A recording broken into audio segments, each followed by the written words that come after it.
Imagine a human, but not quite human.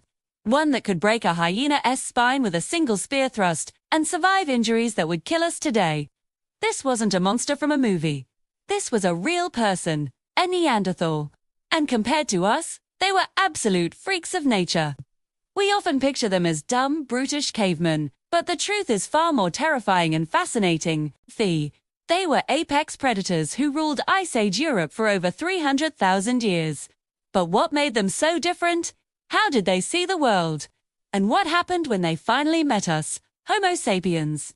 Stick around, because by the end of this video, we'll uncover the secret weapon that might have given them a shocking advantage in a fight. Something you've probably never heard before. Let's start with their bodies. Forget the hunched-over caricature. A Neanderthal stood upright, but they were built differently. They were shorter on average than us, around 5'5" for males, but they were incredibly stocky and powerful. Their bones were denser, their muscle attachments were larger, and their rib cages were massive and bell-shaped, not barrel-shaped like ours. This suggests they had enormous lungs, perfect for short, explosive bursts of power in the cold. Oxygen-thin air of the Ice Age. Think of a world-class powerlifter crossed with a marathon runner who lives in the Arctic. That's your average Neanderthal. Their skeletons show signs of incredible physical stress. We've found Neanderthal remains with more healed fractures than a modern rodeo rider. They broke bones, got gored by bison, and survived. One famous individual known as the Old Man of Schwinadar lived to be around 40 years old despite having a crushed eye socket that likely blinded him in one eye, a withered arm that was probably useless, and severe arthritis. He survived 4 years with these crippling injuries. How his clan must have cared for him. This wasn't a mindless beast. This was a society of tough, compassionate survivors.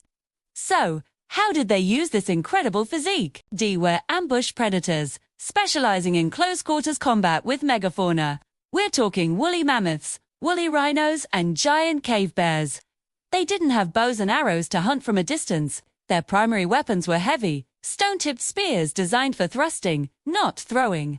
This means to kill a 10-ton mammoth, a Neanderthal had to get right up next to it, look it in the eye, and drive that spear home with incredible force. Imagine the courage that takes.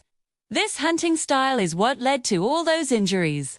They were playing a dangerous game every single day, and they were good at it. Chemical analysis of their bones shows a diet incredibly high in meat, confirming their status as top-tier carnivores. If you find stories of ancient apex predators as fascinating as I do, hit that subscribe button, because we're diving into the world's most incredible hunters every week. But it wasn't just brawn. Their brains were, on average, slightly larger than ours. Now, brain size doesn't directly equal intelligence, but it shatters the dumb brute myth. Their brains were shaped differently, with larger occipital lobes for processing visual information.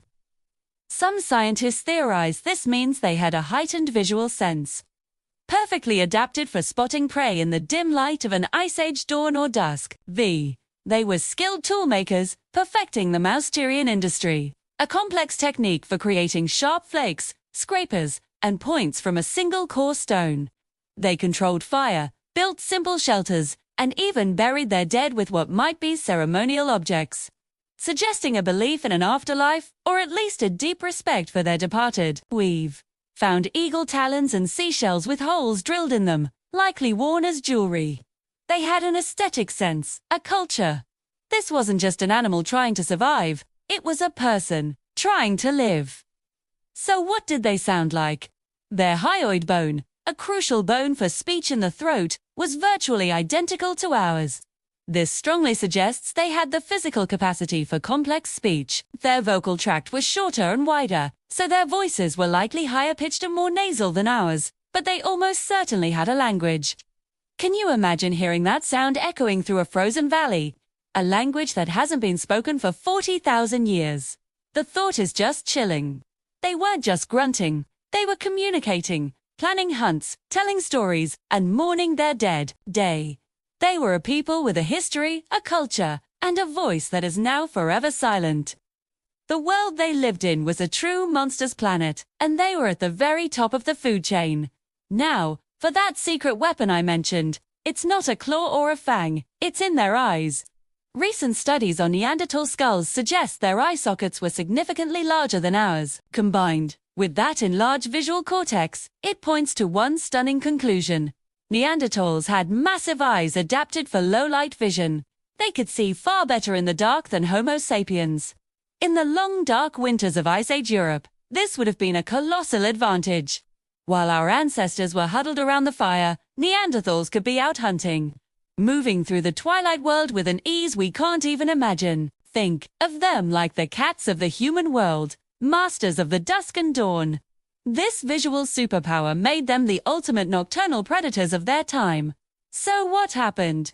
If they were so strong, so smart, and so well adapted, where did they go? Around 40,000 years ago, they vanished from the fossil record. Right around the time Homo sapiens began spreading across Europe in large numbers, there was no single war that wiped them out. The story is more complex. Did we outcompete them for resources? Our lighter frames were more energy efficient, and our projectile weapons like spears thrown with otlotls let us hunt more safely. Did we bring new diseases they had no immunity to? It's very possible. Or was it climate change? The final millennia of the Neanderthals' reign were marked by extreme and rapid climate shifts, and perhaps their specialized hunting style couldn't adapt fast enough. But they didn't completely disappear. The most incredible discovery of all is that if you have European or Asian ancestry, you have Neanderthal DNA in your genome. About 1 to 2%. Our ancestors met them, and they had children together. That means a small part of these Ice Age survivors lives on in us today.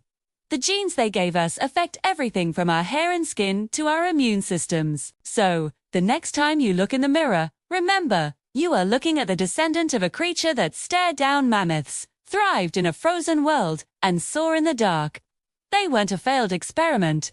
They were a successful and resilient branch of the human family tree, and their legacy is written into our very DNA. Thanks for joining me on this journey back in time. Next time, we're going even further back to explore the terrifying predators that hunted our earliest aplic ancestors in the trees. You won't want to miss it. See you then.